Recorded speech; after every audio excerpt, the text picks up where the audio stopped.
Good morning students, હું જે કે ક્રિસ્તી ફરી એકવાર હેપીનેસ પેરામેડિકલ ઓનલાઈન ક્લાસીસમાં આપનું સ્વાગત કરું છું. તો સ્ટુડન્ટ્સ, આજના આપણે લેક્ચરમાં જોઈશું કે મેન્ટેનન્સ ઓફ થેરાપ્યુટિક એન્વાયરમેન્ટ શું છે. આપણે જે લાસ્ટ લેક્ચર જોયું હતું એમાં થોડું ઘણું આપણે ડિસ્કસ કર્યું હતું કે પેશન્ટનું જે હોસ્પિટલનું જે એન્વાયરમેન્ટ હોય અથવા તો પેશન્ટ જે હોસ્પિટલ અથવા તો વોર્ડમાં રહેશે એનું જે વાતાવરણ કઈ રીતનું હોવું જોઈએ એનું થોડું ડિસ્કસ કર્યું હતું. એના સિવાય આપણે ડિસ્કસ કર્યું હતું કે એનું જે રૂમ એન્વાયરમેન્ટ છે અને બીજું કે એના જે બેડ છે એ કઈ રીતે આપણે એને કમ્ફર્ટ મેજર પ્રોવાઈડ કરી શકીએ એ થોડું ઘણી ડિટેલ જોઈશું. હવે આજનો આપણો જે લેક્ચર છે એમાં મેન્ટેનન્સ ઓફ થેરાપ્યુટિક તરીકેનો એક ટોપિક જોઈશું આપણે. એમાં હોસ્પિટલમાં કોઈ પણ પેશન્ટ આવે અથવા તો વોર્ડમાં દાખલ થાય એટલે પહેલી વસ્તુ એ મેન્ટલી અને ફિઝિકલી થોડું ઘણું ડિસ્ટર્બ હોય છે. તો આવી કન્ડિશનમાં પેશન્ટને એનું હોમ એન્વાયરમેન્ટ મળી શકે અથવા તો એનું જે કમ્ફર્ટેબલ મેજર્સ છે એ આપણે મેન્ટેન કરી શકીએ તો જે પેશન્ટનું મેન્ટલી જે એન્વાયરમેન્ટ છે એને આપણે સ્ટેબલ કરી શકીએ છીએ અને એની આપણે જે કેર કરીએ અથવા તો ટ્રીટમેન્ટ કરીએ એને ઇઝીલી પ્રોવાઈડ કરી શકીએ છીએ. તો આવી કન્ડિશનમાં પેશન્ટ જે જગ્યાએ દાખલ હોય એ પ્રાઇવેટ રૂમ હોય કે પછી જનરલ વોર્ડ હોય એમાં આપણે અમુક બેઝિક વસ્તુ આપણે મેન્ટેન કરવાની હોય છે, જેમ કે ટેમ્પરેચર આવશે, light, noise, humidity, ventilation, safe water અને સુવેજ ડિસ્પોઝેબલ. તો આટલા જે ટોપિક છે એમાં પહેલો ટોપિક છે ટેમ્પરેચર. તો આપણે જોઈએ છે એમ કે ઇન્ડિયામાં જનરલી 3 કે 4 ઋતુ જોવા મળે છે. તો એ જે વર્ષ હોય એ પ્રમાણે અલગ અલગ ટેમ્પરેચર આપણા એટમોસ્ફિયરનું મેન્ટેન થતું હોય છે. તો આવી કન્ડિશનમાં એટમોસ્ફિયર અકોર્ડિંગ પેશન્ટને 25 થી 30 ડિગ્રી સેલ્સિયસનું ટેમ્પરેચર એના રૂમમાં જળવાઈ રહે તે રીતનું આપણે એસી અથવા તો હીટર ચાલુ કરી શકીએ છીએ. આવી કન્ડિશનમાં પેશન્ટ જે છે એનું એકદમ ઠંડુ વાતાવરણ ના મળે કે જેના કારણે અમુક રેસ્પિરેટરી ડિઝીઝ વધવાના ચાન્સીસ હોય અથવા તો એમાં ઠંડા વાતાવરણમાં ઇન્ફેક્શન વધવાના ચાન્સીસ હોય. તો એ માટે પણ આપણે ખાસ ધ્યાન રાખીશું અને બહુ વધારે પડતું ટેમ્પરેચર ના થઈ જાય એ પણ એક વસ્તુ આપણે ધ્યાન રાખીશું. બીજી વસ્તુ છે લાઇટ. તો લાઇટ જે સોર્સ છે એમાં સનલાઇટ છે એ સૌથી મહત્વનો સોર્સ કહીશું આપણે, કારણ કે અમુક આર્ટિફિશિયલ લાઇટ છે એમાં પેશન્ટના ફિઝિકલ એક્ઝામિનેશન દરમિયાન તમે અમુક કલર જોઈ નથી શકતા. તો એવી કન્ડિશનમાં પેશન્ટનું જે ફિઝિકલ એક્ઝામિનેશન છે એના માટે નેચરલ લાઇટ હોવી ખૂબ જ જરૂરી છે. આ ઉપરાંત ઘણી હોસ્પિટલમાં અથવા તો વોર્ડમાં આર્ટિફિશિયલ લાઇટનો ઉપયોગ કરીએ છીએ, જેમાં અત્યારે મલ્ટિપલ લાઇટ આવે છે, જેમાં કોમ્બિનેશનમાં યલો અને વ્હાઇટ લાઇટનું કોમ્બિનેશન કરીને નેચરલ લાઇટ ઉત્પન્ન કરવાનો આપણે પ્રયાસ કરીએ છીએ. પરંતુ બને તેટલું સનલાઇટ આવે વોર્ડમાં અથવા તો રૂમમાં તે ખૂબ જ હિતાવહ છે. સનલાઇટ જે છે આપણે જ્યારે માઇક્રોબાયોલોજી ભણીશું ત્યારે ડિસઇન્ફેક્ટન્ટ તરીકેનું પણ કાર્ય કરે છે. ઉદાહરણ તરીકે તમે તમારા જે કપડાં ધોવો છો એમાં તાપમાં સુકવશો એટલે એમાં રહેલા જે માઇક્રો ઓર્ગેનિઝમ છે કિલ થઈ જશે અથવા તો એમનો જે ગ્રોથ છે અટકી જશે. એના સિવાય તમે જે અથાણા બનાવો છો એમાં પણ આપણે સનલાઇટનો ઉપયોગ કરીએ છીએ, એમાં પણ માઇક્રો ઓર્ગેનિઝમનો ગ્રોથ અટકી જતો હોય છે. પરંતુ જે સનલાઇટ આવે છે રૂમમાં અથવા તો પેશન્ટમાં એમાં પેશન્ટના ડાયરેક્ટ આંખો પર ના આવે અથવા તો પેશન્ટને બહુ લાંબા સમય પછી ઇરિટેશન ના થાય એનું પણ આપણે ખાસ ધ્યાન રાખીશું. જ્યારે જે સનલાઇટ આવે છે એ અમુક મેડિસિનને ડિસ્ટર્બ કરી શકે અથવા તો એમનું જે નેચરલ કમ્પાઉન્ડ છે એમાં વિઘટન કરી શકે છે. તો એવી કન્ડિશનમાં આપણે જે મેડિસિન કપબોર્ડ છે અથવા તો જે આપણે મેડિસિન રાખી છે એ મેડિસિન ડાયરેક્ટ સનલાઇટ ના આવે એનું ખાસ ધ્યાન રાખીશું. એના પછી છે નોઇઝ. પેશન્ટ મેન્ટલી ડિસ્ટર્બ હોય કે ફિઝિકલી ડિસ્ટર્બ હોય પરંતુ જો વધારે પડતો નોઇઝ ઉત્પન્ન થતો હોય તો એ પેશન્ટને હાર્મ કરી શકે છે. વધારે પડતો નોઇઝ ઉત્પન્ન થાય તો એવી કન્ડિશનમાં પેશન્ટ મેન્ટલી ઇરિટેટ થતું હોય છે. ઉદાહરણ તરીકે ઘણા સ્ટાફને અથવા તો ઘણા વ્યક્તિઓને વાતો કરવાની ટેવ હોય, બીજા અનડિસ્ટર્બન્સ જેમ કે પંખાનો અવાજ આવતો હોય, એસી અમુક ચાલતા હોય છે, કુલર ચાલતા હોય છે. એના સિવાય વોર્ડમાં ઘણા બધા ચાલતા હોય, બીજા પેશન્ટ હોય, બીજા રિલેટિવ્સ હોય, ઘણી હોસ્પિટલમાં આજુબાજુના એટમોસ્ફિયરમાંથી અવાજ આવતા હોય. તો એ બધા જે અવાજ છે એ બધા પેશન્ટને ડિસ્ટર્બ કરી શકે છે. તો આવી કન્ડિશનમાં બને એટલો અવાજ ઓછો ઉત્પન્ન કરીએ અથવા તો ના કરીએ તો વધારે સારું. પરંતુ જો પેશન્ટ થોડું ઘણું હીલ થઈ ગયું હોય અથવા તો એની મેન્ટલી કન્ડિશન સારી હોય તો એવી કન્ડિશનમાં આપણે એને મેલોડી અથવા તો પ્લીઝન્ટ સાઉન્ડ આપી શકીએ કે જેના કારણે એનું જે મેન્ટલ સ્ટેટસ છે આપણે સુધારે. હ્યુમિડિટી એટલે ભેજ. તો હોસ્પિટલનું જે એન્વાયરમેન્ટ છે અથવા તો વોર્ડનું જે એન્વાયરમેન્ટ છે એમાં હ્યુમિડિટી અથવા તો જે ભેજનું પ્રમાણ છે 40 થી 60% હોવું જોઈએ. સ્કિન જે કન્ડિશન છે એ જનરલી જો બહુ ઠંડુ વાતાવરણ મળે અથવા તો બહુ સૂકું વાતાવરણ મળે તો એવા એટમોસ્ફિયરમાં આપણી જે સ્કિન છે રફ થઈ જતી હોય અથવા તો ડ્રાય થઈ જતી હોય છે, જેમ કે ડિસેમ્બરમાં. એના સિવાય જો બહુ વધારે પડતું ટેમ્પરેચર મેન્ટેન થાય તો એવી કન્ડિશનમાં આપણી સ્કિન છે પરસેવાના લીધે ઢીલી પડી જાય અથવા તો ઇરિટેશન થઈ શકે છે. તો એના માટે આપણે એસી હોય અથવા તો બીજા જે આઉટર વેન્ટિલેશનનો જે સપ્લાય છે એ આપણે વધારવો જોઈએ અથવા તો એટમોસ્ફિયરના અકોર્ડિંગ આપણે સેટ કરવો જોઈએ, જેનાથી રૂમનું જે વાતાવરણ છે અથવા તો એની જે હ્યુમિડિટી છે મેન્ટેન થાય. એના પછી છે વેન્ટિલેશન. વેન્ટિલેશન માટે અત્યારે જનરલી જો બંધ રૂમ હોય તો એમાં એસી નો આપણે ઉપયોગ કરતા હોઈએ છીએ, પરંતુ એસી ના હોય તો એમાં એક્સટર્નલ વેન્ટિલેશન એક્ઝોસ્ટ ફેન પણ લગાવવામાં આવેલા હોય છે, જેના કારણે હોસ્પિટલની બહારનું જે ક્લીન વાતાવરણની જે હવા છે એ બધી હોસ્પિટલમાં આવે અને જે દૂષિત હવા છે તે બહાર જતી રહે. આ જે વેન્ટિલેશન છે એની માટે ગવર્મેન્ટનું હોસ્પિટલ પ્રમાણેનું ગાઈડલાઈન આપેલી હોય છે. એના પછી છે provision of safe water supply. આપણે જાણીએ છીએ કે હ્યુમન બોડી માટે વોટર એ ખૂબ જ જરૂરી વસ્તુ છે. તો એવી કન્ડિશનમાં જે સેફ વોટર સપ્લાય અત્યારે જનરલી આરઓ વોટર હોય છે અથવા તો આરઓ વોટર ના હોય તો એના માટે આપણે ક્લોરીન વાળું પાણી પણ આપી શકીએ અથવા તો ક્લીન વોટર બને એટલું સપ્લાય કરી શકીએ પેશન્ટને. અને એના પછી છે સુવેજ ડિસ્પોઝેબલ. તો સુવેજ ડિસ્પોઝેબલ જે છે એમાં બે પ્રકારના એક તો કચરા ઉત્પન્ન થશે, જૈવિક અને અજૈવિક, જે હોસ્પિટલમાં આપણે પેશન્ટની કેર માટે યુઝ કરીશું અથવા તો ઘરગથ્થુ જે કચરો ઉત્પન્ન થાય. તો જે પેશન્ટની કેર માટે આપણે જે મટીરીયલ યુઝ કરીશું એનો જે કચરો ઉત્પન્ન થાય છે એની માટેની ગાઈડલાઈન આવે છે, જે GPCB Gujarat pollution control board દ્વારા આપવામાં આવે છે. એ આપણે જ્યારે માઇક્રોબાયોલોજી ભણીશું ત્યારે ડિટેલમાં જોઈશું. અને જે ઘરગથ્થુ કચરો ઉત્પન્ન થશે એ આપણે મ્યુનિસિપલ કોર્પોરેશન દ્વારા ડિસ્પોઝ કરવામાં આવશે. એના પછીનો ટોપિક છે nursing process and nursing care plan. તો કોઈ પણ પેશન્ટ જ્યારે હોસ્પિટલમાં દાખલ થાય ત્યારે તેનું ડોક્ટર દ્વારા ડાયગ્નોસિસ કરવામાં આવે છે. એ જે ડાયગ્નોસિસ ડોક્ટર દ્વારા કરવામાં આવે છે એ રોગનું નિદાન કહેવાય. પરંતુ જ્યારે હોસ્પિટલમાં પેશન્ટ દાખલ થશે ત્યારબાદ તેનું નર્સિંગ કેર પ્લાન અથવા તો નર્સિંગ પ્રોસેસ લખવામાં આવશે. તો આ જે નર્સિંગ કેર પ્લાન છે અથવા તો જે નર્સિંગ પ્રોસેસ છે એનો મેઇન ઉદ્દેશ જે છે એ કે પેશન્ટને કમ્ફર્ટ પૂરું પાડવાનું અથવા તો એ જે વસ્તુથી સફર થઈ રહ્યો છે એનું સફરિંગ ઓછું કરવાનું અથવા તો નહિવત કરવાનો પ્રોસેસ છે. આ જે પ્રોસેસ છે એમાં ટોટલી 5 વસ્તુઓનો સમાવેશ થાય છે. એમાં પહેલો આવશે nursing assessment, nursing diagnosis, planning, implementation અને ઇવાલ્યુએશન. તો આ જે 5 એલિમેન્ટ છે એ ટોટલ નર્સિંગ કેર પ્લાનમાં સમાવેશ થશે, પરંતુ 5 જે એલિમેન્ટ છે એકબીજા સાથે સંકળાયેલા છે અને રિકરન્ટ છે. તો આ જે 5 પ્રોસેસ છે એમાં સૌથી પહેલી પ્રોસેસ આપણે અસેસમેન્ટ લઈશું. અસેસમેન્ટ એટલે કે ચેક કરવું. તો ઉદાહરણ તરીકે આપણે લઈએ કે કોઈ પણ પેશન્ટનું ટેમ્પરેચર થોડું વધારે આવી છે. ઉદાહરણ તરીકે 101 ડિગ્રી ફેરનહીટ આવી છે. જનરલી હ્યુમન બોડીનું જે ટેમ્પરેચર છે એ 98.6 ડિગ્રી ફેરનહીટ અથવા તો 37 ડિગ્રી સેલ્સિયસ આવશે. હવે આ જે ટેમ્પરેચર ધારો કે પેશન્ટનું 101 ડિગ્રી ફેરનહીટ આવ્યું છે તો એવી કન્ડિશનમાં આપણે એને થર્મોમીટરથી ટેમ્પરેચર ચેક કરશું. ટેમ્પરેચર એકવાર ચેક કરશું એટલે આપણને ખબર પડશે કે એનું ટેમ્પરેચર વધારે છે. બીજી વસ્તુ આવશે કે નર્સિંગ ડાયગ્નોસિસ. પહેલું પ્રોસેસ પતી કે આપણે ચેક કરી લીધું, પછી આપણે એનું નર્સિંગ ડાયગ્નોસિસ કરીશું.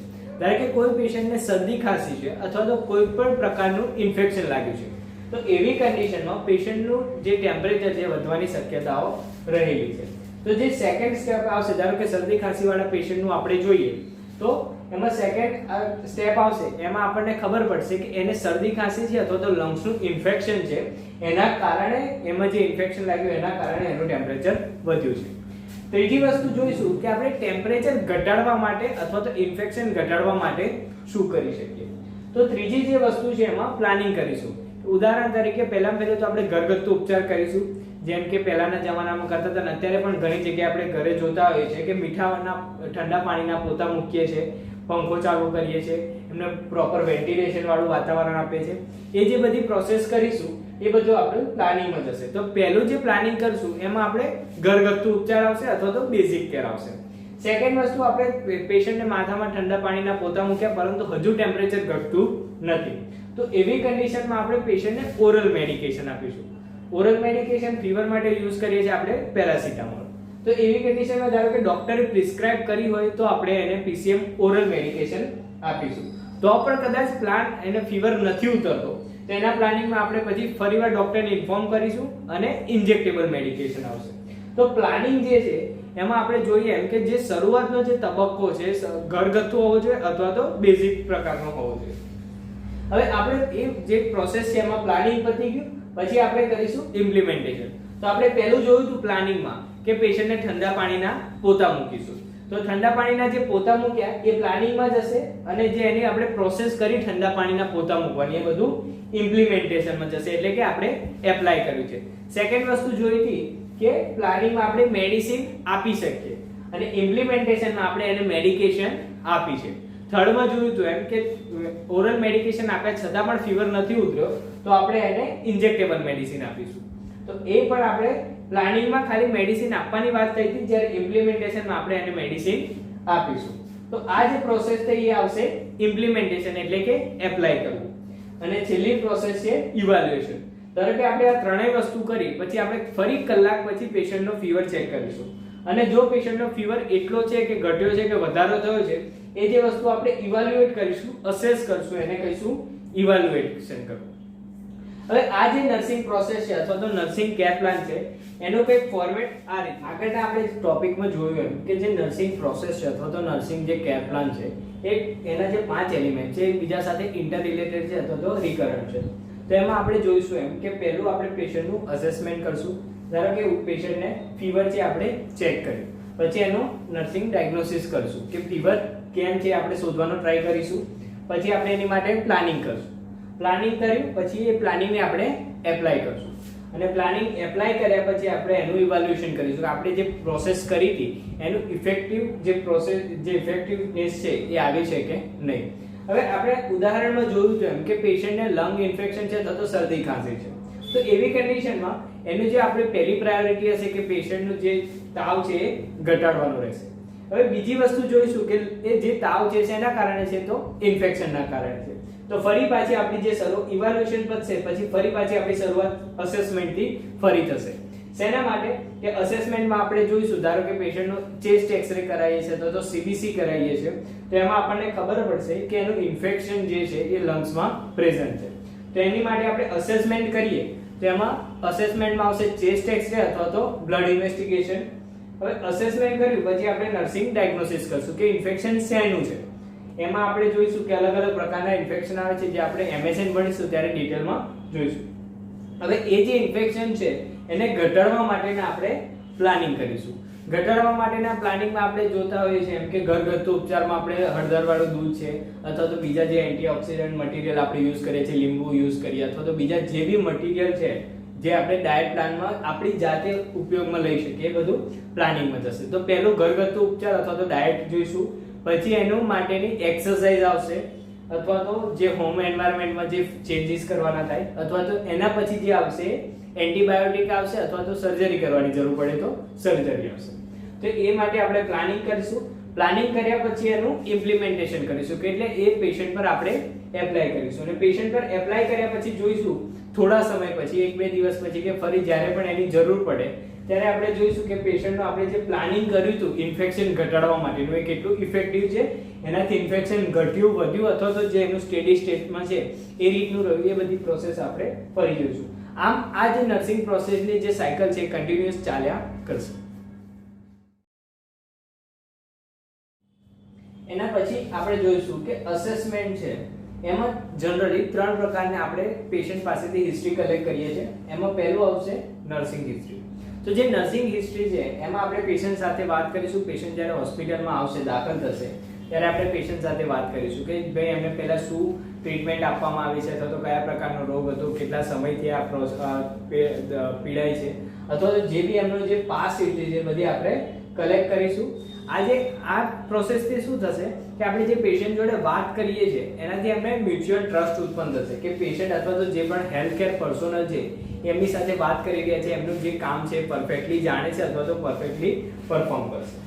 એના પછી આપણે ફિઝિકલ એક્ઝામિનેશન. તો ફિઝિકલ એક્ઝામિનેશનમાં પેશન્ટની જે લિમિટેશન છે અથવા તો જે ફિઝિકલ પ્રોબ્લેમ છે એને આપણે અસેસ કરીશું. એના પછી જે અધર સોર્સમાં પેશન્ટની આપણે હિસ્ટ્રી કલેક્ટ કરવા માટે ફેમિલી મેમ્બરને પૂછીશું. ધારો કે કોઈ પેશન્ટ બહુ લાંબા સમયથી પીડાતો હોય તો એવી કન્ડિશનમાં પેશન્ટના ફેમિલી મેમ્બરને ખબર હશે કે એમનું જે રિલેટિવ છે કઈ રીતે હેલ્થમાંથી પસાર થઈ રહ્યું છે. એના પછી છે હેલ્થ ટીમ મેમ્બર. તો આપણી સાથે જે બીજા હેલ્થ ટીમ મેમ્બર હોય, આપણા જે કલીગ હોય એમને પણ પેશન્ટના હિસ્ટ્રી વિશે ખબર હશે અથવા તો એમને આપણે ના ખબર હોય તો ઇન્ફોર્મ કરીશું. એના પછી પાસ્ટ હિસ્ટ્રી અથવા તો રેકોર્ડ. તો પેશન્ટ પહેલા કોઈ સમયે બીમાર હોય તો એવી કન્ડિશન એમની જે જૂની ફાઇલ હોય તો એમના જે જૂના ઇન્વેસ્ટિગેશન છે એના પરથી પણ આપણે પેશન્ટ વિશેનું અસેસમેન્ટ કરી શકીશું. સેકન્ડ સ્ટેપ છે નર્સિંગ ડાયગ્નોસિસ. તો જે નર્સિંગ ડાયગ્નોસિસ આપણે અસેસમેન્ટમાં જે ડેટા કલેક્ટ કર્યો છે એને પહેલા આપણે એનાલાઇઝ કરીશું, ઓર્ગેનાઇઝ કરીશું, પછી એને યોગ્ય રીતે સમરાઇઝ કરીશું. એ બધી પ્રોસેસ પતશે એના પરથી આપણે યોગ્ય નર્સિંગ ડાયગ્નોસિસ મળશે. એના પછીનું એલિમેન્ટ છે પ્લાનિંગ. તો આપણે પેશન્ટની કેર માટેના જે પ્લાનિંગ કરશું એ જનરલી પ્રાયોરિટી વાઇઝ હોય છે. ઉદાહરણ તરીકે પેશન્ટની જે નીડ છે અથવા તો એનો જે હેલ્થ પ્રોબ્લેમ છે એમાં સૌથી વધારે જેની અગત્યતા હોય એનું પ્લાનિંગ અથવા તો એનું ઇમ્પ્લિમેન્ટેશન આપણે પહેલા કરીશું. ઉદાહરણ તરીકે કોઈ એક પેશન્ટ છે જેને 3 સિમ્પટમ્સ છે. પહેલો સિમ્પટમ છે પેશન્ટને શ્વાસ નથી લેવાતો, બીજો સિમ્પટમ છે પેશન્ટને ફીવર છે અને ત્રીજો સિમ્પટમ છે પેશન્ટને ઇન્ફેક્શન છે. તો આ 3 જે કન્ડિશન છે એમાં જે શ્વાસ નથી લેવાતો એની પ્રાયોરિટી પહેલા આવશે, કારણ કે શ્વાસ નહીં લેવાય તો પેશન્ટને માટે ફેટલ કન્ડિશન થઈ જશે. તો આપણે જે પ્રાયોરિટી આવશે એમાં જે શ્વાસ નથી લેવાતો એનું ઇમ્પ્લિમેન્ટેશન અથવા તો પ્લાનિંગ આપણે પહેલા કરીશું. એ શ્વાસ લેવાની એકવાર જે પ્રોસેસ છે અથવા તો જે ટ્રીટમેન્ટ આપીશું એ પૂરી થઈ જાય પછી આપણે પેશન્ટનો ફીવર ઘટાડવાનો ટ્રાય કરીશું. ફીવર ઘટશે પછી એનું જે ઇન્ફેક્શન લાગ્યું છે એ ઘટાડવાનો ટ્રાય કરીશું. એના પછી છે શોર્ટ ટર્મ ગોલ અને લોંગ ટર્મ ગોલ. તો કોઈ પેશન્ટને ધારો કે ફીવર છે તો એ શેના કારણે હોય? આગળ આપણે જોયું એમ કે જનરલી ઇન્ફેક્શન લાગવાના કારણે અથવા તો શરીરને પૂરતો આરામ ના મળવાને કારણે ફીવર આવતો હોય છે. તો આવી કન્ડિશનમાં આપણો શોર્ટ ટર્મ ગોલ જે છે એ ફીવર રિડ્યુસ કરવાનો રહેશે. એકવાર આપણો ફીવર રિડ્યુસ થઈ જશે પછી લોંગ ટર્મ જે ગોલ છે એ શેના કારણે છે? ધારો કે ફીવર ઇન્ફેક્શનના કારણે છે તો આપણો જે લોંગ ટર્મ ગોલ છે ઇન્ફેક્શન ઘટાડવાનો રહેશે. એના પછીનો એલિમેન્ટ છે ઇમ્પ્લિમેન્ટેશન. તો આગળના આપણે એલિમેન્ટમાં જોયું એમ કે પ્લાનિંગ. તો આપણે જે પ્લાનિંગ કરીશું પેશન્ટનો આપણે ઉદાહરણ તરીકે લીધું હતું એમ કે પેશન્ટને ફીવર છે તો ફીવર ઘટાડવા માટેનું આપણે જે પ્લાનિંગ કરીશું એનું ઇમ્પ્લિમેન્ટેશન કરીશું અથવા તો એને એપ્લાય કરીશું. તો એમાં જે પહેલું પ્લાનિંગ હતું કે પેશન્ટના માથે ઠંડા પાણીના પોતા મૂકીશું. તો એ જે ઠંડા પાણીના પોતા મૂકવાનું જે પ્લાનિંગ હતું એને એપ્લાય કરીને આપણે ઇમ્પ્લિમેન્ટેશનમાં લખીશું કે ઠંડા પાણીના પોતા પેશન્ટને મૂકવામાં આવે છે. એ ઠંડા પાણીના પોતા મૂક્યા. બીજી વસ્તુ કે પેશન્ટને એન્ટીપાયરેટિક ઓરલ મેડિકેશન આપી. એ સેકન્ડ પ્લાનિંગ હશે અને સેકન્ડ ઇમ્પ્લિમેન્ટેશન હશે કે પ્લાનિંગ કર્યું કે મેડિસિન ડોક્ટરના ઓર્ડર પ્રમાણે આપવાની છે અને આપણે જે આપીશું એ જશે ઇમ્પ્લિમેન્ટેશનમાં. અને ત્રીજી વસ્તુ આપણે પ્લાનિંગમાં જોઈ હતી એમ કે ઓરલ મેડિકેશન એન્ટીબાયોટિક મેડિકેશનથી ફરક નથી પડતો તો એવી કન્ડિશનમાં આપણે એને ઇન્જેક્ટેબલ એન્ટીબાયોટિક મેડિસિન આપીશું. તો એ જે પ્લાનિંગ કર્યું કે ડોક્ટરના ઓર્ડર પ્રમાણે આપણે ઇન્જેક્ટેબલ એન્ટીબાયોટિક મેડિસિન આપી શકીએ અને પછી એ મેડિસિન આપણે આપી એ આપણે ઇમ્પ્લિમેન્ટેશનમાં જશે. તો આ જે ઇમ્પ્લિમેન્ટેશન છે એમાં પ્લાનિંગનું એપ્લાય કરવામાં આવે છે. અને આપણું છેલ્લું એલિમેન્ટ છે ઇવેલ્યુએશન. તો ઇવેલ્યુએશનમાં આપણે જે સ્ટાર્ટિંગથી જોયું હતું એમ કે અસેસમેન્ટ કર્યું, એનું પ્લાનિંગ કર્યું, ઇવેલ્યુએશન કર્યું, ડાયગ્નોસિસ કર્યું અને છેલ્લે ઇમ્પ્લિમેન્ટેશન કર્યું. હવે આ બધી પ્રોસેસ પતી ગયા પછી પેશન્ટ પર એ આપણે જે એને કેર આપી છે એની અસર કેટલી થઈ છે એ જે ચેક કરવાની પ્રોસેસ છે એને આપણે ઇવેલ્યુએશન કહીશું. નર્સિંગ કેર પ્લાન માટેનું ફોર્મેટ. આ જે ફોર્મેટ છે એમાં ટોટલ 5 ખાનાનો સમાવેશ થાય છે. એમાં પહેલું આપણે જોયું હતું એમ કે અસેસમેન્ટ. તો અસેસમેન્ટ આપણે જે કરશું એમાં ટોટલ 2 પ્રકારના ડેટા કલેક્ટિવ કરવામાં આવે છે. એમાં પહેલું છે સબ્જેક્ટિવ ડેટા અને ઓબ્જેક્ટિવ ડેટા. સબ્જેક્ટિવ ડેટાનો મતલબ એવો થશે કે પેશન્ટ જે એક્સપ્લેન તમને કરે છે કે ઉદાહરણ તરીકે કોઈ પેશન્ટ તમને એની માતૃભાષામાં કહેતું હોય કે ભાઈ મને ફીવર છે અથવા તો મને બોડીમાં અથવા તો શરીરમાં કળતર થઈ રહ્યું છે. તો એ જે તમે એની ભાષામાં જે લખશો કે પેશન્ટને શરીરમાં કળતર થઈ રહ્યું છે તો એ વસ્તુ આપણે સબ્જેક્ટિવ ડેટામાં સમાવેશ થશે. એના પછી ઓબ્જેક્ટિવ ડેટા. હવે પેશન્ટે તમને એવી કમ્પ્લેન કરી કે એને શરીરમાં કળતર થઈ ગયું છે એના માટે તમે એનું જે ફિઝિકલ અસેસમેન્ટ કરશો એમાં તમે જનરલી ફીવર ચેક કરશો અથવા તો બીજું જે પણ અસેસમેન્ટ આવશે તો એ જે વસ્તુ આવશે આપણે ઓબ્જેક્ટિવ ડેટામાં આવશે. સબ્જેક્ટિવ ડેટામાં પેશન્ટ જે કહેશે એ અને ઓબ્જેક્ટિવ ડેટામાં આપણે જે ઓબ્ઝર્વ કરીએ છીએ એ આવશે. સેકન્ડ વસ્તુ છે ડાયગ્નોસિસ. તો નર્સિંગ ડાયગ્નોસિસ ફીવર માટે તમારે લખવો હોય તો કંઈક એવો બને કે increase body temperature related two જે તે કન્ડિશન એમાં આવશે કે ઇન્ફેક્શન અથવા તો કોઈ પણ બીજું સેકન્ડરી કોઝ આવશે. તો increase body temperature related to infection as evidence by taking vital signs. એનો મતલબ એવો થાય કે પેશન્ટનું જે બોડી ટેમ્પરેચર છે અત્યારે હાલમાં વધેલું આવે છે, એનું કારણ કંઈક એવું હોઈ શકે કે બોડીમાં લાગેલું ઇન્ફેક્શન છે અને આપણને ખબર કઈ રીતે પડી કે આપણે એનું વાઇટલ સાયન્સ ચેક કર્યું અથવા તો પેશન્ટે કમ્પ્લેન કરી એટલે આપણને ખબર પડી. એના પછી છે પ્લાનિંગ. તો આપણે આગળ વાત થઈ છે એમ કે પેશન્ટનું જે પ્લાનિંગ કરશું એની પ્રાયોરિટીની અકોર્ડિંગ કરશું. પ્રાયોરિટી અકોર્ડિંગ એટલે તમને કીધું તેમ કે પહેલા પેશન્ટની જે બેઝિક સપોર્ટ છે એ પ્રમાણે હોવું જોઈએ, અથવા તો તમે જે પ્લાનિંગ કરો છો એમાં પણ પહેલા જે ઈઝી કેર આવશે પછી એનું કોમ્પ્લેક્સ થતું જશે. એના પછીનો એલિમેન્ટ છે ઇમ્પ્લિમેન્ટેશન. આપણે જે પ્લાનિંગ કર્યું એ જ વસ્તુ આપણે ઇમ્પ્લિમેન્ટેશનમાં લખીશું. હવે ઇમ્પ્લિમેન્ટેશન કર્યા પછી ધારો કે કોઈ પેશન્ટને ફીવર છે તો એની માટે તમે બેઝિક કેર આપશો, એના 1 કલાક પછી આપણે ચેક કરવાનું રહેશે કે આપણે જે ટ્રીટમેન્ટ આપી છે, ઇમ્પ્લિમેન્ટેશન જે વસ્તુનું કર્યું એની અસર થઈ છે કે નહીં. ઓકે સ્ટુડન્ટ્સ, તો આપણે લાસ્ટ લેક્ચરમાં જોયું હતું એમ કે એડમિશન પ્રોસિજર. હવે પેશન્ટ જ્યારે હોસ્પિટલમાં આવે ત્યારે તેનું એડમિશન કરવામાં આવે. એડમિશન પ્રોસિજર પછી પેશન્ટને કોઈ પણ કારણોસર હોસ્પિટલમાંથી ડિસ્ચાર્જ આપવામાં આવે. ઉદાહરણ તરીકે પેશન્ટનું મૃત્યુ થાય અથવા તો કોઈ હાયર ક્વોલિટીની હોસ્પિટલમાં રિફર કરવામાં આવે અથવા તો કોઈ પણ કારણોસર જો પેશન્ટને હોસ્પિટલમાંથી ડિસ્ચાર્જ કરવામાં આવે તો તેના ટોટલ 6 પ્રકાર છે. એમાં પહેલો પ્રકાર છે નોર્મલ ડિસ્ચાર્જ. નોર્મલ ડિસ્ચાર્જની પ્રોસિજરમાં કંઈક એવું થશે કે પેશન્ટ જ્યારે હોસ્પિટલમાં આવશે એની ટ્રીટમેન્ટ કરવામાં આવે અને ટ્રીટમેન્ટ યોગ્ય રીતે પતે પછી એનું જે નોર્મલ જે રૂટીન પ્રોસિજર છે એ પ્રમાણે એનું ડિસ્ચાર્જ કરવામાં આવે. એને ઓરલ મેડિકેશન અથવા તો ઘરે જે પણ ટ્રીટમેન્ટ આપવાની હોય પેશન્ટને સમજાવવામાં આવે અથવા તો એને બીજા કોઈ પણ આર્ટિકલ્સની જરૂર હોય જેમ કે ઓક્સિજન છે, અમુક અસ્થમાવાળા પેશન્ટ અથવા તો ઇન્હેલરની જરૂર પડે, એવા કોઈ પણ આર્ટિકલ્સની જરૂર હોય તો એના રિલેટિવ્સને શીખવાડવામાં આવે કે કઈ રીતે ઓપરેટ કરવામાં આવશે અને પછી પેશન્ટને જરૂરી મેડિસિન સાથે અથવા તો જરૂરી હેલ્થ એજ્યુકેશન સાથે પેશન્ટને ડિસ્ચાર્જ કરવામાં આવે છે. તો એ વસ્તુ થઈ નોર્મલ ડિસ્ચાર્જ. એના પછી છે ડામા. ડામા અથવા તો બીજું એક અહીંયા નામ આવશે લામા. તો એ જે ડામા અથવા તો જે લામા છે એનું ફૂલ ફોર્મ થાય ડિસ્ચાર્જ અગેન મેડિકલ એડવાઇસ અથવા તો લામા હોય તો લીવ અગેન મેડિકલ એડવાઇસ. તો આ જે પ્રોસિજર છે એમાં પેશન્ટને કોઈ પણ કારણોસર હોસ્પિટલથી કઈ પ્રોબ્લેમ હોય, ડોક્ટરથી પ્રોબ્લેમ હોય અથવા તો એની ટ્રીટમેન્ટ આગળ કન્ટિન્યુ કરવા નથી માંગતા તો એવી કન્ડિશનમાં એ હોસ્પિટલને જાણ કરે છે અને પછી ડોક્ટર એમની જોડે કન્સર્ન લે છે, રિટર્ન કન્સર્ન. કારણ કે આ જે ડિસ્ચાર્જનો ટાઈપ છે એમાં પેશન્ટ ડોક્ટર હજુ કીધું નથી કે તમારે રજાની જરૂર છે અથવા તો કંઈ બીજી જગ્યાએ રિફર કર્યા નથી, પરંતુ પેશન્ટના કહેવા પ્રમાણે અથવા તો પેશન્ટને ટ્રીટમેન્ટ કન્ટિન્યુ નથી કરવી કોઈ પણ કારણોસર, એના કારણે રજા લઈ રહ્યા છે. એટલા માટે એની સાથે કન્સર્ન લેવામાં આવે કે હવે પછી હોસ્પિટલથી ઘરે જાય અને કંઈ પણ થશે તો એમાં હોસ્પિટલ કે ડોક્ટર જવાબદાર રહેશે નહીં. એના પછી છે ટ્રાન્સફર.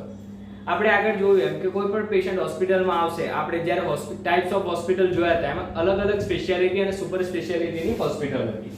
તો એમાં ધારો કે કોઈ પણ પેશન્ટ પહેલા હોસ્પિટલમાં દાખલ થાય તો ધારો કે બ્લડ પ્રેશર સાથે એડમિટ થયું છે.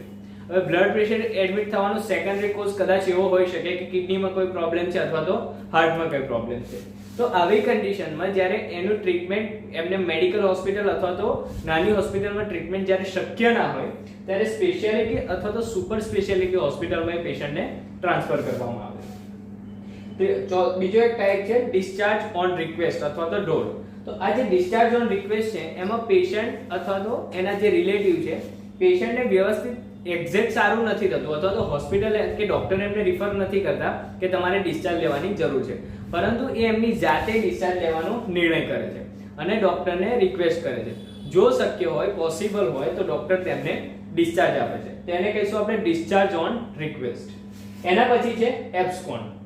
એબ્સકોન્ડ જનરલી આપણને ગવર્નમેન્ટ હોસ્પિટલમાં આ બહુ જોવા મળશે અથવા તો પ્રાઇવેટ હોસ્પિટલોમાં પણ જોવા મળે છે. કારણ કે કોઈ પણ કારણોસર કદાચ પેશન્ટ સાયકેટ્રિક મેન્ટલી ઇલ હોય અથવા તો કદાચ પૈસા ફીના ના ભરી શકે અથવા કોઈ પણ બીજું એમનું પર્સનલ રીઝન હોય તો એવી કન્ડિશનમાં હોસ્પિટલ ઓથોરિટીને જાણ કર્યા વગર પેશન્ટ હોસ્પિટલ છોડીને ભાગી જતા હોય છે. તો એ જે હોસ્પિટલ છોડીને ભાગી જશે એને એબ્સકોન્ડ ટાઈપનો આપણે ડિસ્ચાર્જ કહીશું. અને છેલ્લું છે ડેથ. ડેથ આપણે જોઈશું એમ કે હોસ્પિટલમાં પેશન્ટ આવશે તો ઇમરજન્સી એડમિશન થયું તો ઘણીવાર ઇમરજન્સીમાં એડમિશનમાં પોઈઝનિંગના કેસ આવે, ડ્રાઉનિંગ આવે, એક્સિડન્ટ આવે અથવા તો કોઈ પણ ઇમરજન્સી કેસ એમાં પણ ડેથ થઈ શકે અથવા તો નોર્મલ હોસ્પિટલમાં આવે પછી કન્ડિશન સારી ના હોય અથવા તો ટ્રીટ ના થઈ શકે તો એવી કન્ડિશનમાં પણ ડેથ થઈ શકે છે. તો આ જે કદાચ નોર્મલ ડેથ હશે તો એનું કોઈ પણ આગળ મોર્ટરી કે પીએમ કરવામાં આવશે નહીં, પરંતુ જો કોઈ પોઈઝનિંગ હશે, બર્નિંગ હશે અથવા તો એક્સિડન્ટના કેસમાં ઘણીવાર ડેથ થાય તો એનું પોસ્ટમોર્ટમ કરવામાં આવે છે અને પછી પોસ્ટમોર્ટમ રિપોર્ટ ટ્રાન્સફર કરવામાં આવે. એના પછીનો ટોપિક છે ડિસ્ચાર્જ પ્રોસિજર. તો ડિસ્ચાર્જ પ્રોસિજરમાં આપણે અમુક મુદ્દા ધ્યાનમાં રાખવાનો હોય છે. એમાં પહેલો ટોપિક છે કે ડોક્ટર ઓર્ડર. તો જ્યાં સુધી ડોક્ટર આપણને ઇન્ફોર્મ ના કરે અથવા તો કેસ પેપરમાં પેશન્ટને ડિસ્ચાર્જ આપવાનો છે એની નોંધ ના કરે ત્યાં સુધી આપણે એના ડિસ્ચાર્જની પ્રોસિજર ચાલુ કરવાની નથી. એકવાર ડોક્ટર આપણને ઇન્ફોર્મ કરી દે અથવા તો કેસ પેપરમાં લખશે પછી જ આપણે એનું પ્રોસિજર ચાલુ કરીશું. બીજી વસ્તુ રેકોર્ડ. હવે પેશન્ટ હોસ્પિટલમાં જેટલા બી સમય રહેશે એટલા સમયમાં એનો કેસ પેપર હશે, ડોક્ટરની ટ્રીટમેન્ટ શીટ હશે, એના વાઇટલ સાઇન્સ હશે, સુગર ચેક કરી હશે અથવા તો બીજા જે પણ નેબ્યુલાઇઝેશન હોય કે કોઈ પણ પ્રોસિજર આપણે કરી હશે એ દરેકની આપણે ક્યાંક ને ક્યાંક નોંધ કરી હશે. તો એ જે બધી વસ્તુઓ છે તો અમુક હોસ્પિટલોમાં પેશન્ટ જ્યારે ડિસ્ચાર્જ થતો હોય ત્યારે એ કેસ પેપરની સાઇન ઝેરોક્સ કોપી કરાવવામાં આવે અને એ કોપી પછી એક કોપી હોસ્પિટલમાં રાખવામાં આવે અને જે ઓરિજિનલ છે પેશન્ટને આપવામાં આવતી હોય છે.